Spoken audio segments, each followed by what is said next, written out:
अब भैया एक्स से तो काम नहीं चलेगा, वाई भी तो चाहिए, नहीं तो पता नहीं चलेगा पैर किधर रखना है कंफर्म, बराबर है।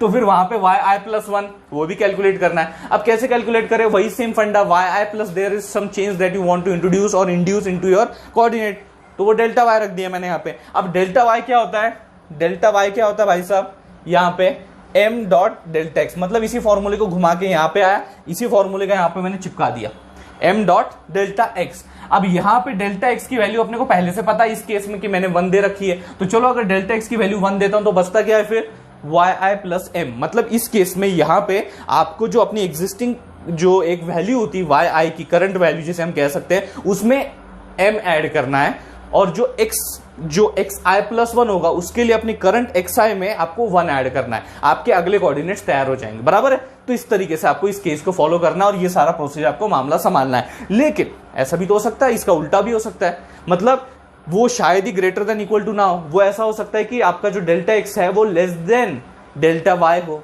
उस केस में क्या किया जाए, बड़ा आसान सा मामला है। उसमें फिर क्या करना है, यहां अपन ने इनिशियली क्या किया था, डेल्टा एक्स को 1 असाइन किया था। इस केस में अगर ऐसा होता है कंडीशन ट्रू होती है तो अपने को पहले तो डेल्टा वाई को 1 असाइन कर देना है, बात खत्म। डेल्टा वाई को आपको 1 असाइन कर देना है, उसके बाद फिर आगे बढ़ना है, अगला स्टेप कौन सा लेना है वो जानना भी तो है। तो इसलिए x I plus one comma Y I plus one ये कोऑर्डिनेट्स अपने को फाइंड करने हैं, तो उसके लिए उनकी वैल्यूज अपने को चाहिए होगी, और वैल्यूज चाहिए इसलिए अपने को क्या करना पड़ेगा, ये स्टेप फॉलो करने पड़ेंगे, ठीक है।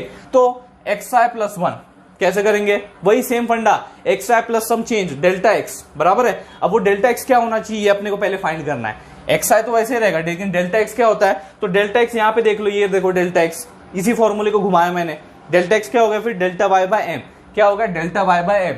अब इसी स्टेप से पहले अपन ने डेल्टा वाई को 1 असाइन किया है, तो यहाँ डेल्टा वाई की जगह पे सब्स्टिट्यूट करो 1, ओके।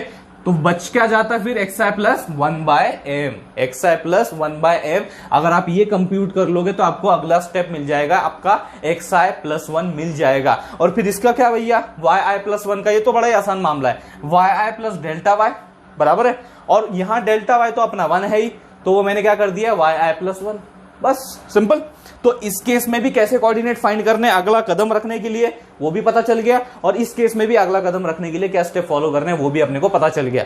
अब अपना पॉइंट ऑफ और एरिया ऑफ इंटरेस्ट क्या है कि अपने इस सिचुएशन में, अपने इस पर्टिकुलर सिचुएशन में कौन सा केस लागू पड़ने वाला है। तो यहां आप देख सकते हो डेल्टा एक्स डेल्टा वाई की वैल्यू दोनों की 2 है, यानी कि दोनों इक्वल है, मतलब ये अपने को केस जो है, ये केस अपने को लागू पड़ता है, ये वाला नहीं पड़ता, तो अपने को ये फॉलो करना है, ठीक है। अब ये फॉलो करना है तो सबसे पहले क्या करना पड़ेगा, तो यहाँ पे स्टेप नंबर 3 पे आते हैं। कंपेयर किया और अपने को पता चला ये केस अपने को लागू पड़ता है, तो सबसे पहले so we have to assign, the first step that we have to perform is assign a value of 1 to the delta X. तो मैंने वही किया सेम, और कुछ मैंने परफॉर्म नहीं किया, वही सेम परफॉर्म किया, डेल्टा एक्स को वैल्यू 1 परफॉर्म कर दी, ठीक है। और उसके बाद अपने को कैलकुलेशन शुरू करना है किसका, एक्स आई प्लस 1 और वाई आई प्लस 1। लेकिन बिफोर दैट आपको ये टेबल भी यहाँ पे बना के रखना होगा ताकि ज्यादा दिक्कत आपको एग्जाम में ना हो। ये तो छोटा सा एग्जाम्पल है, बराबर है, छोटा एग्जांपल है, क्योंकि भैया बोर्ड की भी लिमिटेशन थी और ज्यादा टाइम भी नहीं लगना चाहिए था एक्सप्लेन करने के लिए, आसान भी रखना था। इन वजहों से मैंने एक छोटा सा एग्जांपल लिया।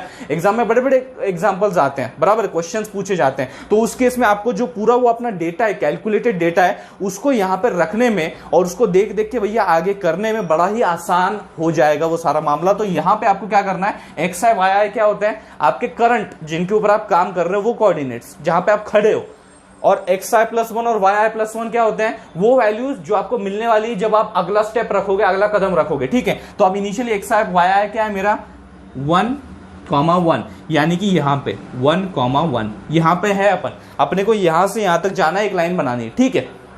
ये अपने वैल्यूज हैं, समझ में आ गया। अब यहां पे हम लोग क्या करेंगे, अगला स्टेप कैलकुलेट करेंगे। अपन यहां पे है, अब यहां मुझे एक और स्टेप, अगला स्टेप रखना है, लेकिन कहां रखूं मैं, इतनी ज्यादा जगह है, उसमें से कहां रखूं मैं। तो बड़ा सिंपल सा मामला है, आप देख सकते हो, यही फॉर्मूला मैंने लिया है, एक्स आई प्लस 1 ये मेरे को कैलकुलेट करना है। तो उसके लिए एक्स आई क्या है भैया, एक्स आई की वैल्यू मेरी 1 है, डेल्टा एक्स की वैल्यू तो पहले से 1 दे दी गई, तो 1 + 1 = 2, तो मेरा क्या आ गया, एक्स आई प्लस 1 मेरा 2 आ गया। तो यहां तुरंत 2 लिख दो, सिंपल है, यहां तुरंत मैंने 2 लिख दिया।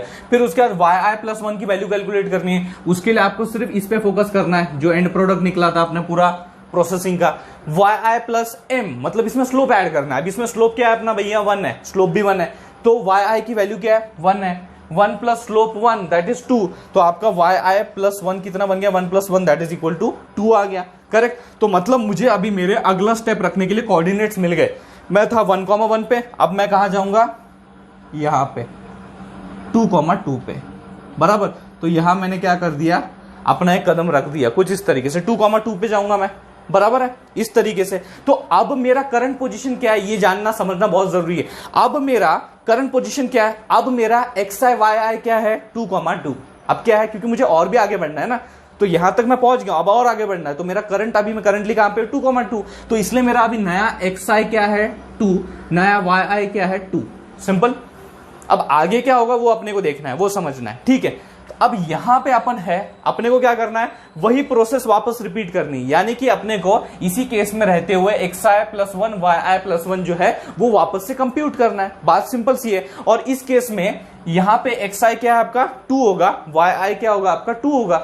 बस पहले वाली केस में 1,1 था, अब वाली केस में XI, YI आपका 2,2 होगा, बराबर है, सिंपल सी बात। तो वही मैंने यहां पे फॉलो किया, XI+1 इक्वल टू XI+1, बराबर है, XI की वैल्यू क्या है 2, प्लस वो 1 क्या है भैया आपका डेल्टा X की वैल्यू, तो 1 ऐड किया, करेक्ट। तो अपने को रिजल्ट क्या मिलता है, यहाँ पे 3 मिलता है, सही बात है, 3 मिलता है। उसके बाद अपन आते हैं YI+1 के ऊपर।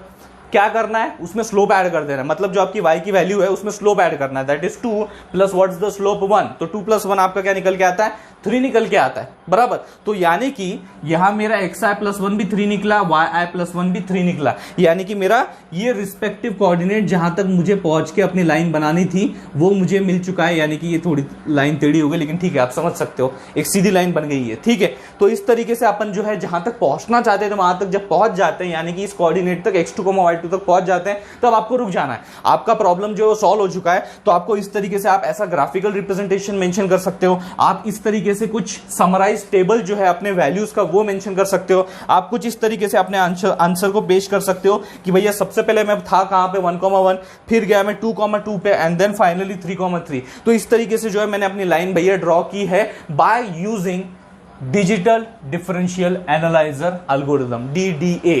ये था भैया सारा मामला जो मैं आप तक पहुंचाना चाहता था। अब आपको अपने ऊपर हंसी आ रही है कि नहीं, कि भैया ये कितनी चिंदी चीज थी, इससे अपन डर रहे थे, बराबर है। तो ये मैंने बहुत आसान करके आपको बताया ताकि आपको कोई दिक्कत ना हो एग्जाम पीरियड में, आप बड़े फटाफट जो है इसको सॉल्व कर सके, ज्यादा कोई दिक्कत का आपको सामना ना करना पड़े। तो यहां पे अगर ये आपको वीडियो समझ में आ गया होगा, ये एग्जाम्पल समझ में आ गया होगा, ये इंफॉर्मेटिव लगा होगा, एग्जाम में आपकी थोड़ी बहुत मदद मैंने कर दी होगी, तो इस वीडियो को लाइक कर दीजिए। और उससे बहुत ज्यादा जरूरी इन वीडियोस को अपने सारे दोस्तों के साथ शेयर कीजिए, एग्जाम्स बड़े नजदीक है, उन तक भी मेरी मदद पहुंचाइए। थैंक्स अ लॉट दोस्तों फॉर वॉचिंग दिस वीडियो।